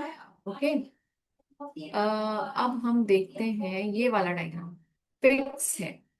क्लियर है? तो इस डायग्राम में हम लोगों को क्या नजर आ रहा है, पहली बात तो ये बताओ, 5 प्राइम एंड होता है, दूसरा वाला जो एंड है वो 3 प्राइम एंड के नाम से कहलाया जाता है। क्यों? क्योंकि यहाँ पे फिफ्थ कार्बन एक्सपोज हो रहा है और उधर की तरफ कौन सा होता है, 3 प्राइम, 1 2 3। ये जो 3 प्राइम कार्बन है इस कार्बन से कौन अटैच है, यहाँ पे फॉस्फेट, और इस 5 प्राइम से यहाँ फॉस्फेट अटैच है। क्लियर है? फर्स्ट जो 1 प्राइम वाला कार्बन है उससे कौन अटैच होता है, नाइट्रोजन बेसिस। तो यहाँ पर आप लोग देख सकते हो ये 1 प्राइम कार्बन है, इससे nitrogen base adenine, guanine, cytosine या थाइमिन में से कोई भी जुड़ा हो सकता है। ये शुगर पेंटोज शुगर होती है। इसमें 2 प्राइम पे अगर OH प्रेजेंट है तो RNA है, और अगर OH एब्सेंट है तो हो जाएगा डीऑक्सी यानी कि DNA। क्लियर है? DNA RNA क्लियर हो गया।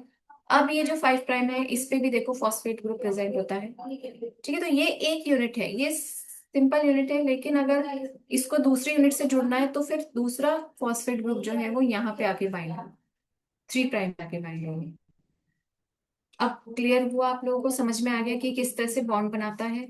ठीक है, अब नेक्स्ट हम बात करते हैं किसकी, आगे की स्लाइड्स में हम लोग मूव ऑन करते हैं। तो आगे की स्लाइड में हमको नजर आएगा क्या, यही न्यूक्लिक न्यूक्लिक एसिड दो तरह के होते हैं, DNA and RNA, deoxyribose nucleic acid and ribose nucleic acid, जो कि सिंगल स्ट्रैंडेड होता है RNA, और DNA हमारा डबल स्ट्रैंडेड होता है।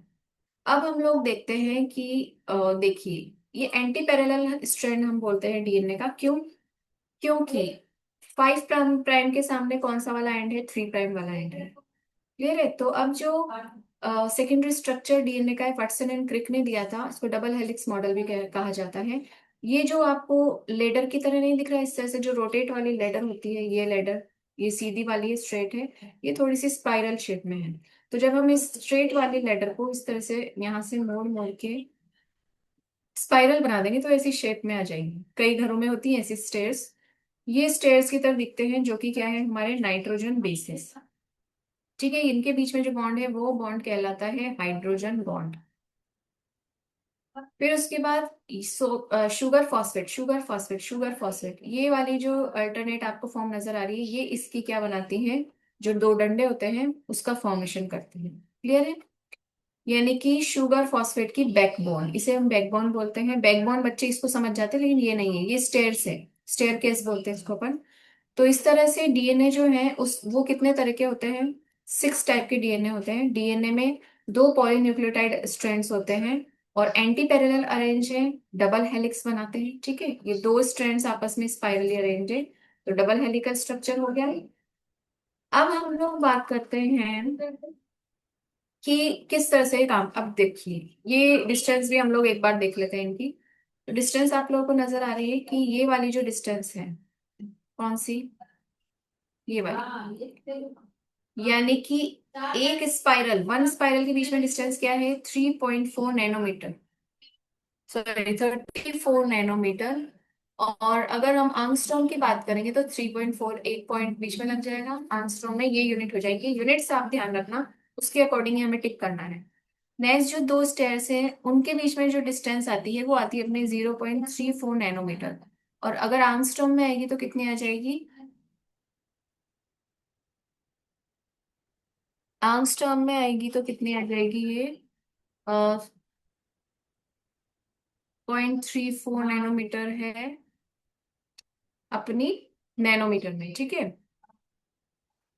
यस, बताइए कितनी आएगी। 34 एंगस्ट्रॉम नहीं, 3.4 तो उधर आया है अपना, हाँ 0.34 एंगस्ट्रॉम। क्लियर है। तो इस तरह से एक पॉइंट जो है हम उसका आगे बढ़ा देंगे। अब हम लोग बात करते हैं पिच के बारे में। पिच क्या होता है हमारा, यानी कि इसकी विड्थ, ये विड्थ जो है ये कितनी आ जाएगी हमारी, 2 नैनोमीटर। क्लियर है। आंसर में क्या हो जाएगा, पॉइंट पॉइंट 2 नैनोमीटर। क्लियर है। तो ये आ गई हमारी यूनिट्स। यूनिट्स देखकर ही हम लोगों को टिक करना है। ये देखो, ये 3 प्राइम के सामने कौन सा एंड है, 5 प्राइम। ऊपर 5 प्राइम था तो उसके सामने कौन सा था हमारा, 3 प्राइम। तो एंटी पैरेलल हो गई। पैरेलल का मतलब अगर 5 प्राइम के सामने 5 प्राइम होता तो हम बोलते कि पैरेलल है। क्लियर है। अब हम लोग बात करेंगे कि क्या क्या चीजें इसमें होती है। तो देखो, ये जो शुगर है ये कौन सी होती है, हमें पता है, पेंटोज शुगर होती है। डीएनए के स्ट्रक्चर में न्यूक्लियोटाइड में क्या क्या होता है, नाइट्रोजन बेस होता है। और जो शुगर होती है वो कौन सी शुगर होती है हमारी, डीऑक्सीराइबोज शुगर होती है, और फॉस्फेट ग्रुप प्रेजेंट होता है। नेक्स्ट हम बात करेंगे कि इसका जो स्ट्रैंड है, उसका स्ट्रैंड का जो बैकबोन है उसको कौन कौन बनाता है, शुगर, फॉस्फेट शुगर की चेन बनाती है। स्टेप्स बनाते हैं नाइट्रोजन बेसेस। नाइट्रोजन बेस में होता है adenine, guanine, cytosine, thymine. Uracil इसमें एब्सेंट होता है क्योंकि डीएनए है। यूरेसिल प्रेजेंट होता है आरएनए में in place of thymine. Thymine की जगह यूरेसिल प्रेजेंट होगा, दैट मीन्स वो क्या है हमारा, राइबोस न्यूक्लिक एसिड, यानी कि आरएनए का स्ट्रक्चर है। क्लियर है। अब हम लोग बात करते हैं आगे की। तो आगे हम लोग देख लेते हैं। देखो, एडेनिन और थाइमिन के बीच में हाइड्रोजन बॉन्ड जो होते हैं वो कैसे होते हैं, डबल बॉन्ड होते हैं। ग्वानिन और साइटोसिन के बीच में तीन ट्रिपल बॉन्ड होते हैं, तीन हाइड्रोजन बॉन्ड होते हैं। क्लियर है। तो ये जो चीजें हैं छोटी छोटी चीजें हैं, लेकिन इनमें बहुत अच्छे क्वेश्चन बन जाते हैं और आपको अगर बेसिक पता है तो आप इजीली उन्हें टिक कर सकते हैं। ठीक है। एक फॉस्फेट जो लिंक करता है, ये मैं आप लोगों को बता चुकी हूँ। एक फॉस्फेट 3 प्राइम कार्बन पे जुड़ा हुआ होगा शुगर का। ठीक है। और दूसरा 5 प्राइम कार्बन पे फॉस्फेट ग्रुप जुड़ा होगा, ये 5 प्राइम पे जुड़ा है, ये 3 प्राइम पे जुड़ा है। क्लियर है। तो ये चीज भी आप लोगों को याद रखनी है और बहुत ही इजीली आप याद रख सकते हो अगर आपको बेसिक पूरा पता है। अगर आप ये लेक्चर ध्यान से सुनोगे तो आप इजीली सब चीजें, सारी सारी चीजें सही टिक करके आओगे। तो कॉन्फिडेंस रखो। ये जो शुगर और फॉस्फेट के बीच में जो बॉन्ड होता है इसको हम बोलते हैं एस्टर बॉन्ड। अब क्योंकि ये दो बॉन्ड बन रहे हैं ना, फॉस्फेट ने इसको भी पकड़ा है इसको भी पकड़ा है, तो ये हो जाएगा डाई एस्टर। दो है तो di ester, di ester bond. Phosphate ने पकड़ा है, इसीलिए हमने क्या बोल दिया, फॉस्फोडाइस्टर बॉन्ड। क्लियर हो रहा है आप लोगों को एक एक चीज। अब हम आगे देखते हैं न्यूक्लिक एसिड में ही एन ग्लाइकोसिडिक बॉन्ड किसको बोलेंगे, एन ग्लाइकोसिडिक बॉन्ड। एन मतलब हो गया नाइट्रोजन बेस यानी कि नाइट्रोजन बेस, और ग्लाइकोज मतलब ग्लूकोज यानी कि शुगर। तो नाइट्रोजन बेस और शुगर के बीच में जो बॉन्ड होगा उसको हम बोलेंगे एन ग्लाइकोसिडिक बॉन्ड। बहुत इजी है, इजीली याद रख लोगे। तरीका मैंने बता दिया, एन फॉर नाइट्रोजन बेस और ग्लाइकोज मतलब ग्लूकोज से रिलेटेड है, शुगर। बी डीएनए की बात करते हैं। बी डीएनए हमारे कोर्स में है, तो इसमें देखो जो फुल टर्न है 10 स्टेप्स होती हैं। एक फुल टर्न में 10 स्टेप्स होती बीडीएनए में। पूरी जो लेंथ है वो 34 एंगस्ट्रॉम की होगी, जैसा कि हमने बोला। हर एक स्टेप जो है वो 3.4 एंगस्ट्रॉम की होगी, और एवरी स्टेप जो है वो 360 डिग्री का इस तरह से रोटेट फॉर्म में होगी। क्लियर है? अब हम लोग बात करते हैं। ओके, सही है। तो नेक्स्ट जो हम बात करेंगे, मेजर ग्रूव और माइनर ग्रूव जो है क्या, ये देख लो जल्दी से। तो मेजर ग्रूव क्या है? जो ग्रूव का मतलब होता है गुफा, केव, यानी कि इस तरह का स्ट्रक्चर जो कि डिप्रेशन, एक लार्ज डिप्रेशन है मतलब मेजर ग्रूव, और जो स्मॉल डिप्रेशन है यानी कि छोटा, जो होल लाइक स्ट्रक्चर, उसको बोलेंगे अपन माइनर ग्रूव। सिंपल सी चीजें हैं। मीनिंग पता होना चाहिए आपको। ग्रूव का मीनिंग होता है गुफा। ठीक है। नेक्स्ट आता है मेटाबॉलिज्म। मेटाबॉलिज्म मैं आप लोगों को पढ़ा चुकी हूँ। मेटाबॉलिज्म होता है something is breaking in, something is constructing. ठीक है, तो कुछ एक ऐसा प्रोसेस जिसमें कुछ तो बन रहा है, कुछ तो बिगड़ रहा है। यानी बनने और बिगड़ने की प्रक्रिया को हम क्या बोलते हैं? यानी बनना और टूटना। यानी बनेगा क्या? कॉम्प्लेक्स बनेगा, और टूट जाएगा तो सिंपल में बन जाएगा, कन्वर्ट हो जाएगा। तो इस तरह की प्रोसेस को मेटाबॉलिक प्रोसेसेस कहते हैं। जैसे कि केमिकल एनर्जी हमें किससे मिलती है? कार्बोहाइड्रेट, फैट और प्रोटीन, और भी चीजें हैं, विटामिन, मिनरल्स। केमिकल वेस्ट क्या क्या है हमारे? कार्बन डाइऑक्साइड और वाटर। ठीक है। फूड से हमें एटीपी मिलते हैं, एनर्जी करेंसी है। मेटाबॉलिज्म होता है, हीट रिलीज होती है। तो ये सारा प्रोसेस है। फूड को हम इंटेक करेंगे, फूड का ब्रेक डाउन करेंगे, एनर्जी क्रिएट होगी, बॉडी रिपेयर होगी, एक्टिविटी में हम लोग एनर्जी यूज करेंगे, एंड ये साइकिल हमारी कंटिन्यू चलती रहेगी। तो ये हो गया हमारा metabolism. Metabolism is a chemical, biochemical reaction we can say, which is takes place inside a living body. तो इस तरह से जो लिविंग बॉडी में कार्बन डाइऑक्साइड रिलीज हो रहा, अमीनो एसिड का फॉर्म होना अमीन में, और अमीनो ग्रुप का रिलीज होना न्यूक्लिक न्यूक्लियोटाइड बेस से, हाइड्रोलाइसिस होना, हाइड्रो मतलब वाटर का, लाइसिस यानी वाटर मॉलिक्यूल जब ब्रेक डाउन होगा बच्चों, यानी रिलीज होगा, उसको भी हाइड्रोलाइसिस बोलेंगे अपन। ठीक है। और ब्रेक डाउन को भी, लाइसिस का मतलब होता है ब्रेक डाउन होना। तो इस तरह से जो है ग्लाइकोसिडिक बॉन्ड जब टूटेगा, मतलब क्या है कि वो हाइड्रोलाइसिस हो रहा है, यानी वाटर मॉलिक्यूल ब्रेक डाउन हो रहा है। नेक्स्ट हम लोग बात करेंगे। देखो ये सारी चीजें, ये आप रिएक्शन आपको याद इस तरह से पूरा कचर पचर मत करना, क्योंकि बहुत इतनी रिएक्शंस आपके हैं नहीं। लेकिन ये बताया क्या गया है, इसमें ये बताया गया है कि आपस में सारी लिंक्ड है। यहाँ से कहीं से एसीटेट आया, वो टीसीए में आ जाएगा। इस तरह से ये सारी की सारी मेवलेनॉइड पाथवे, ये सारी सिकिमेट पाथवे होता है। ये सब चीजें जो है आपस में इंटरलिंक्ड है। यानी ये सारे के सारे क्या है? मेटाबोलाइट्स। जितने भी इंटरमीडिएट प्रोडक्ट हैं, मेटाबॉलिक रिएक्शन को परफॉर्म करते हैं, उनमें प्रोडक्ट जो आते हैं, इन सबको हम क्या बोलते हैं? मेटाबोलाइट्स। इन्हीं मेटाबोलाइट्स का जो फ्लो चार्ट होता है वो करता है, ट्रैफिक की तरह से नहीं दिख रहा है आप लोगों को? ये इधर आ रहा है, इधर जा रहे हैं, ट्रैफिक सिस्टम जो होता है, बस वही क्या है? हमारा डायनामिक स्टेट ऑफ बॉडी है। क्लियर हो गया सारी चीजें आप लोगों को अच्छे से? देखो मेटाबोलाइट दो तरह के होते हैं, primary metabolite and secondary metabolite. तो चलो बच्चों, इसकी भी बात कर लेते हैं आराम से। ठीक है, इसको पहले आप लोग रीड कर लो कि इसमें लिखा क्या है।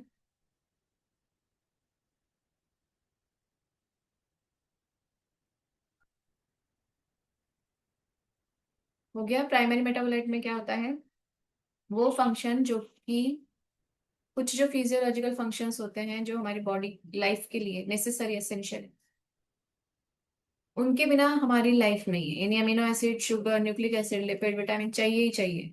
सेकेंडरी मेटाबोलाइट एक तरह से असिस्टेंट की तरह काम करते हैं हमारे डेवलपमेंट, रिप्रोडक्शन, ग्रोथ में। जैसे प्लांट, फंगस या माइक्रोबियल सेल जो होते हैं उनमें प्रेजेंट होते हैं।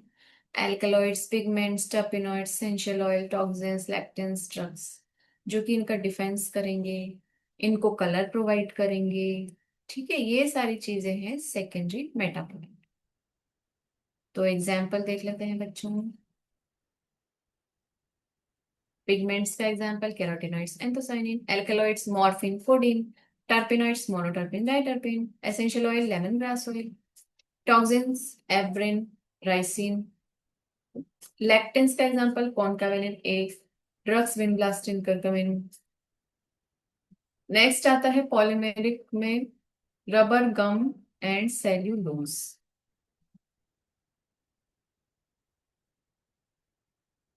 इनकी पिक्चर्स भी आपको यहाँ नजर आ रही। कैरोटीनॉइड्स इनमें होता है, सब्जी में कैरेट, पपीता। एंथोसाइनिन इनमें होगा, फ्लावर्स वगैरह में। नेक्स्ट मॉर्फिन पुडीन होता है ओपियम में, ये देखा होगा आपने, इसकी खेती होती है। एरोमा इनमें होता है यूकेलिप्टस में, सिनेमन में, क्लोव में। जिंजर में एरोमा है। ठीक है, yellow flower, lemon grass oil ये है। इस तरह से सारी चीजें एब्रिन रोज में, रोजेरी पी में है। तो ये सारी की सारी चीजें इस तरह से मिल जाएंगी। ठीक है, विंड ब्लास्टिंग विंड क्रिस्टल सदाबहार से मिलता है ये वाला जो है। एक मिनट में पेंसिल से दिखा देती हूँ। Vinblastine and vincristine vinca rosea. Curcumin turmeric से बनेगा। रबर एंड गम इस तरह से बनता है। ठीक है, देख लो, देख लिया सबने अच्छे से। चलें आगे, बात करेंगे टाइप्स ऑफ मेटाबॉलिक रिएक्शंस जो मैंने आप लोगों को बताए हैं। मेटाबॉलिक पाथवे दो तरह के होते हैं, anabolic, catabolic. Cat back break rate, cat breaks rate, यानी कि केट हमेशा फाड़ने फूड़ने का काम करती है। थैली फाड़ दी, कुछ भी फाड़ दिया। तो कैटाबॉलिक हमेशा ब्रेक डाउन वाली रिएक्शन है, और सिंथेसिस की reaction anabolic. A for addition, A for ana. Simple molecules क्या होंगे, कॉम्प्लेक्स में बन जाएंगे, कंस्ट्रक्टिव प्रोसेस है। ये कॉम्प्लेक्स मॉलिक्यूल सिंपल स्ट्रक्चर बनाएंगे, डिस्ट्रक्टिव प्रोसेस है। एनाबॉलिक रिएक्शन में एनर्जी कंज्यूम होगी। कैटाबॉलिक में मैंने आपको बताया था, कोई चीज टूटेगी तो क्या हो जाएगा, धुआं सा निकलता है। यही धुआं, मतलब याद करने के लिए बताया है, इसको हम एनर्जी की तरह याद रखें। तो एनर्जी रिलीज हो रही है। ठीक है,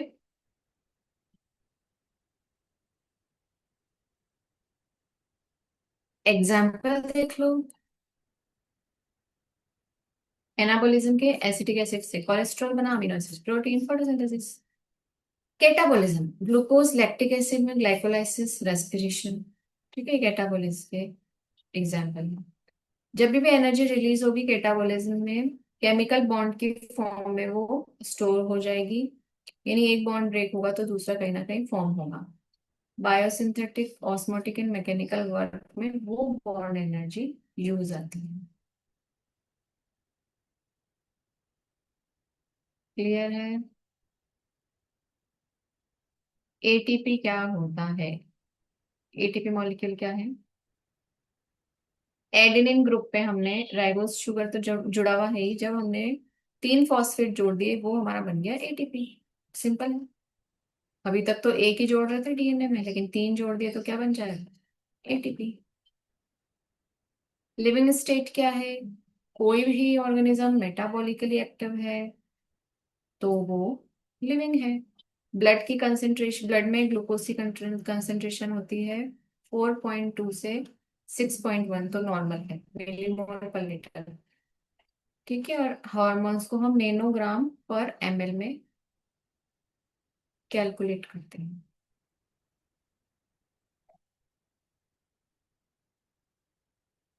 लिविंग स्टेट, हर लिविंग स्टेट चाहती है इक्विलिब्रियम।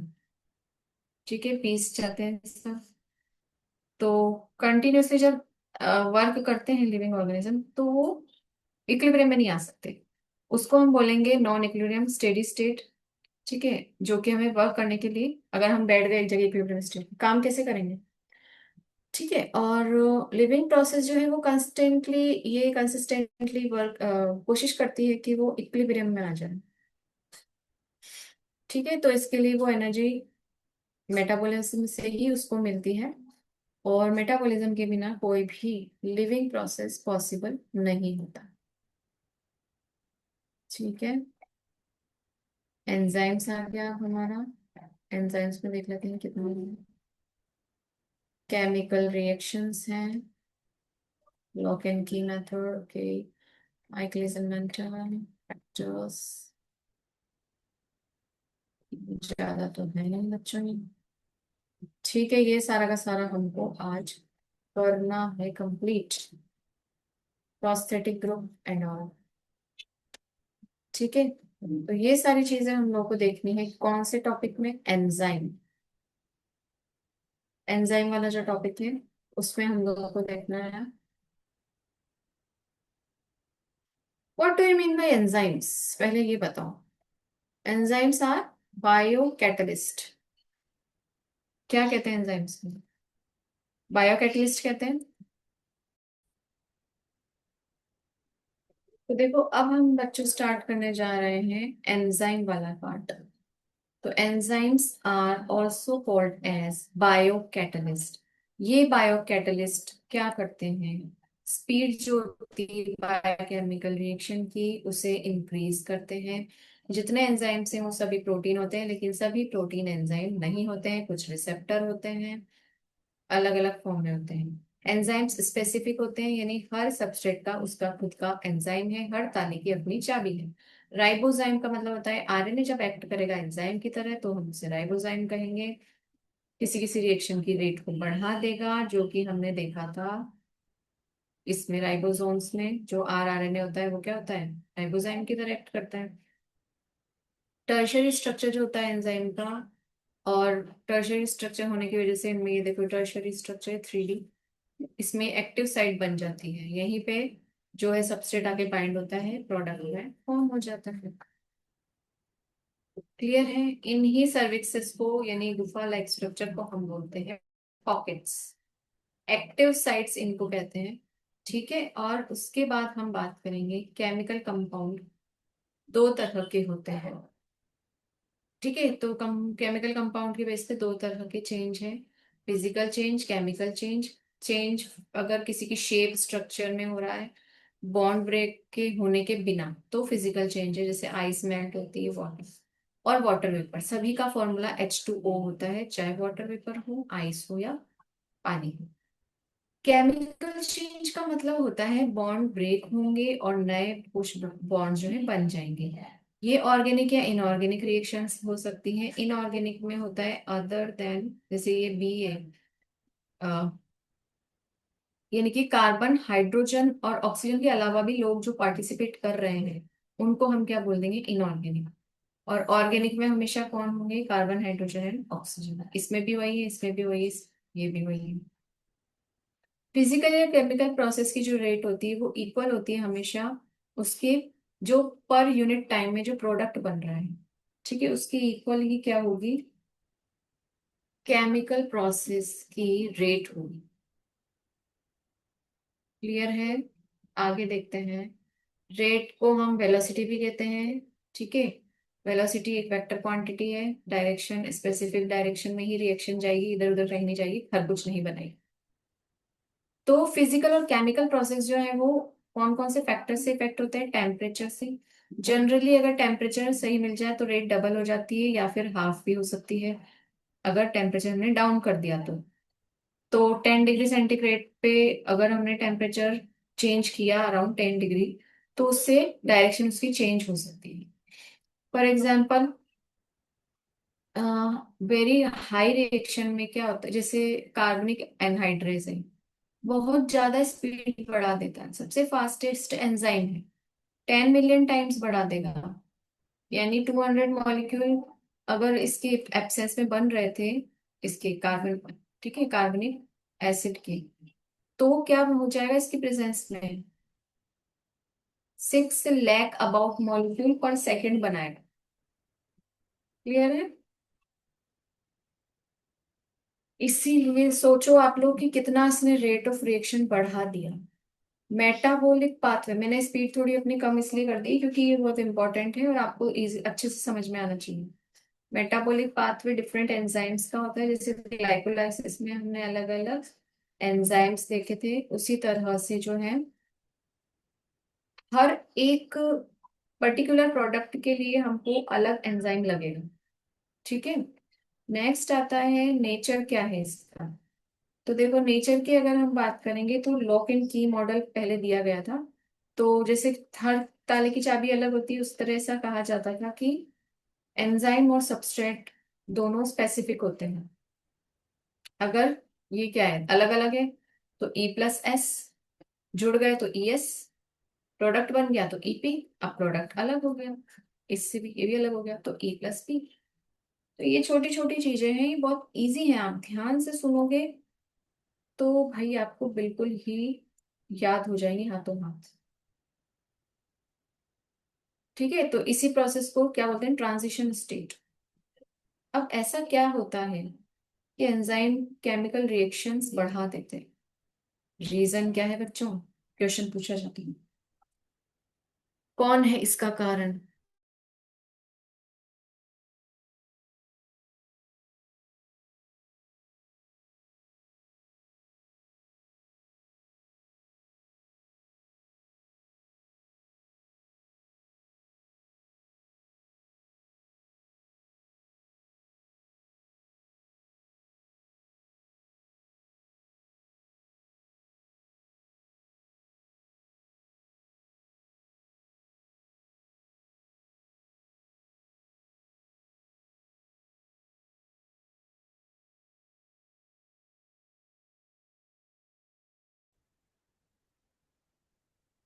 कि मेरा जो है ये रिकॉर्डिंग स्टॉप हो गया था बीच में, तो I am going to share again screen in front of your.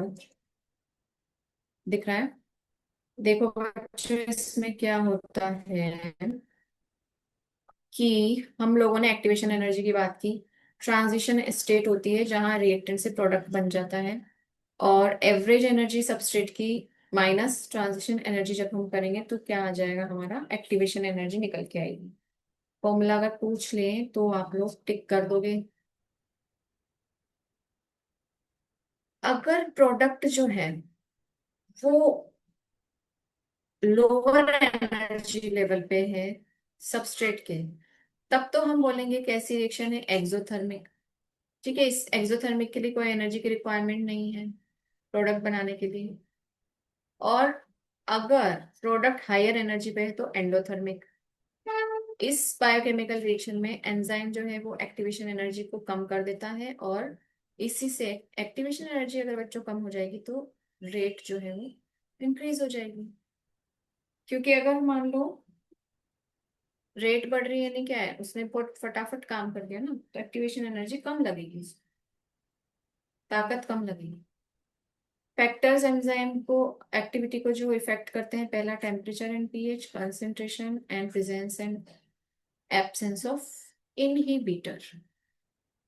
Inhibitor रोक देगा, एक्टिवेटर एक्टिवेट करेगा।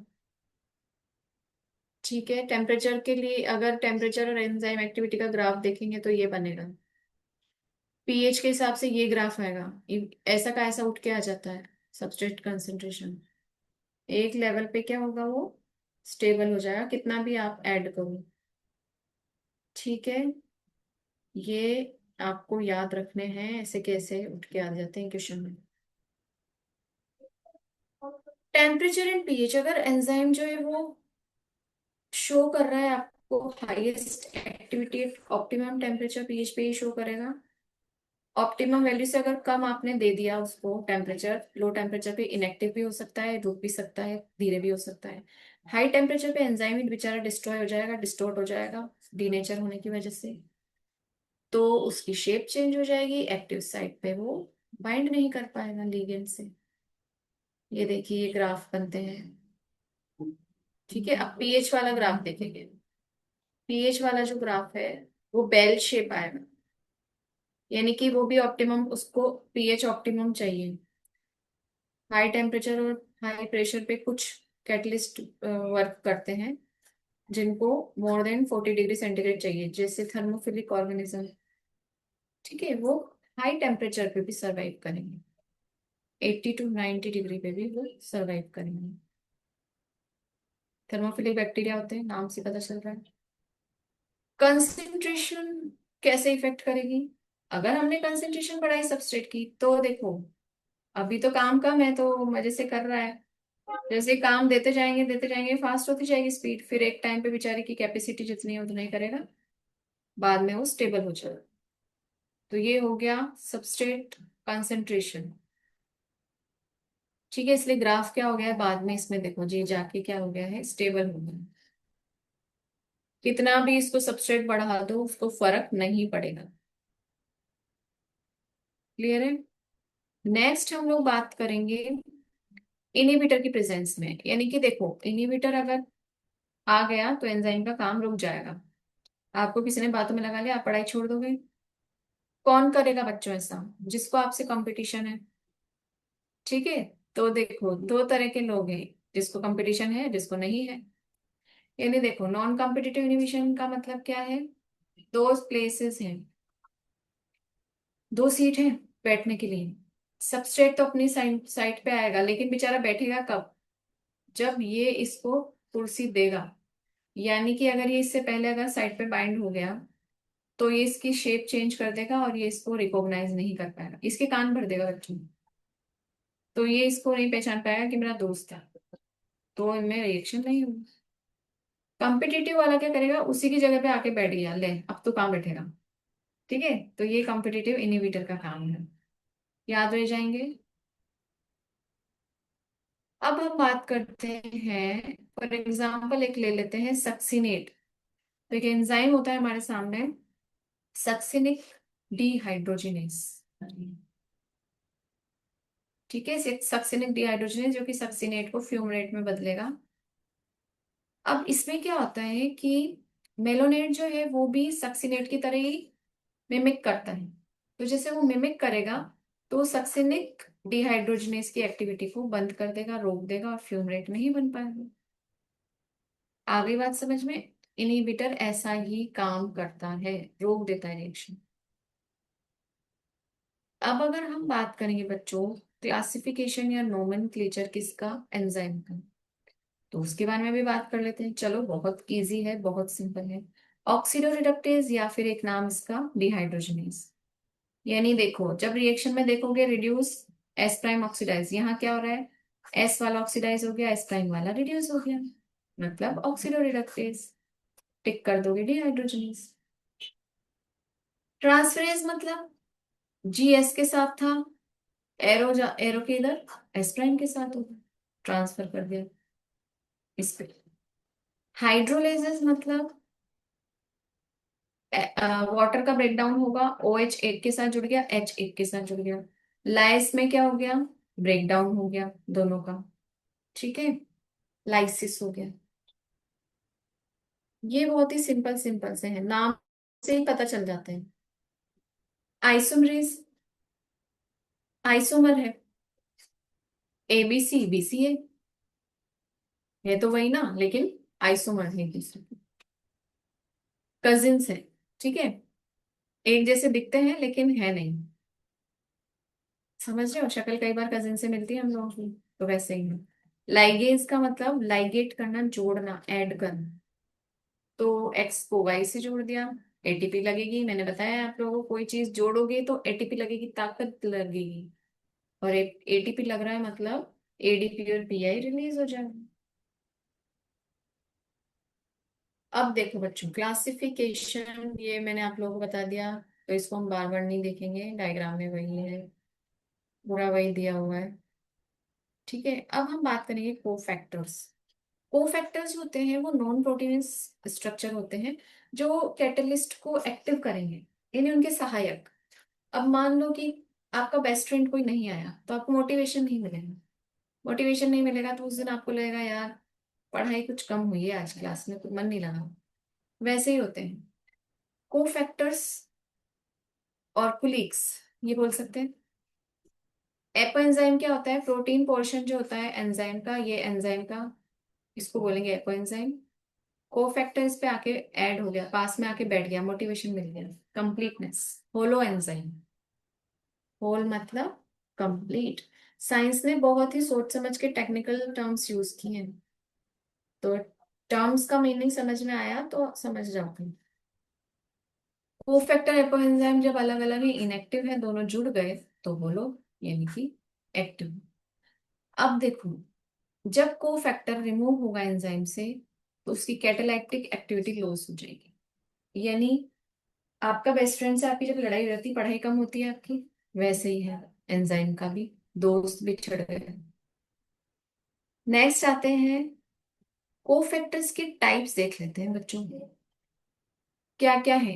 प्रोस्थेटिक ग्रुप, को एंजाइम एंड मेटल आयन। ये सब कौन है? सहायक। ठीक है, ये अलग अलग फॉर्म में होते हैं ओ फैक्टर्स। ऑर्गेनिक वाला जो होता है प्रोस्थेटिक ग्रुप जो है वो कैसा है? ऑर्गेनिक होता है, CHO, टाइटली बॉन्ड होता है इन कोएंजाइम से। एग्जाम्पल हीन जो है, हीन जो होता है वो पर ऑक्सीडेज से और कैटलेज से टाइटली बॉन्ड हो जाता है, और ये H2O2 को वाटर और ऑक्सीजन में कन्वर्ट करेगा। तो ये रिएक्शंस तो आप लोगों ने पढ़ी होंगी। H2O2 किसमें क्या बना देगा? H2O+ oxygen. ठीक है, कौन सा एंजाइम आया? पर ऑक्सीडेज, क्योंकि इसको क्या बोलते हैं? पर ऑक्साइड। पर ऑक्साइड को जो तोड़ दे वो पर ऑक्सीडेज। आ गया समझ में? याद रहेगा। या फिर कैटेलेस, इसी का नाम है, या समझ जाओ दोनों का काम एक ही है। आ रहा है आप समझ में? बहुत ही इजी है। सेकंड आता है कोएंजाइम। कोएंजाइम क्या करेगा? कोएंजाइम जो है वो भी ऑर्गेनिक होता है, ट्रांजिएंट यानी कि हल्का फुल्का बाइंड, ना तो ज्यादा टाइट ना तो ज्यादा लूज। एपोएंजाइम से बाइंड रहे, वो टाइटली था ऊपर वाला। एग्जाम्पल है कुछ विटामिन जैसे NAD, NADP और नियासिन। ठीक है, नेक्स्ट बात करते हैं बच्चों। ये देखो ये सारे स्ट्रक्चर है, चाहे स्ट्रक्चर याद ना भी हो पर ये NAD, NADP, नियासिन याद रखना। मेटल आयन भी कोफैक्टर की तरह वर्क करता है, यानी कि जिंक आयन कार्बोक्सी पेप्टिडेज में काम करेगा। कोऑर्डिनेशन बॉन्ड बनाते हैं ये। बॉन्ड पढ़े हैं हमने केमिस्ट्री में। कोऑर्डिनेशन बॉन्ड कब बनता है? जब लोन पेयर डोनेट होता है, इस तरह से एरो वाला स्ट्रक्चर बनता है। ठीक है, तो ये देखो ये इस तरह से कोऑर्डिनेशन बॉन्ड जिंक बना लेता है, अलग अलग तरह से। कार्बोक्सी पेप्टिडेज बहुत इजी है, कुछ भी आपको ज्यादा डिफिकल्ट इसमें नहीं है। ये हो गया हमारा अ, कौन सा चैप्टर? बायो मॉलिक्यूल्स कंप्लीट हो गया है। लास्ट वाला मैंने बहुत ही आपको स्लो पढ़ाया ताकि वो थोड़ा सा एंजाइम वाला पार्ट है। बायो और केमिस्ट्री जब ऐड हो जाती है तो आप लोगों का थोड़ा, हम लोगों का दिमाग जो है बायो वाला का उड़ जाता है कि ये क्या है, मिक्सिंग क्यों कर दी, खिचड़ी पका। तो वो अब आप लोगों को क्लियर हो गया है। ठीक है, तो अब आगे की बात हम नेक्स्ट वीडियो में करेंगे, तब तक इसे पढ़ो, रिवाइज करो, एंड अगर कोई डाउट है तो पूछ लो। Okay, all the best and happy learning and enjoy learning.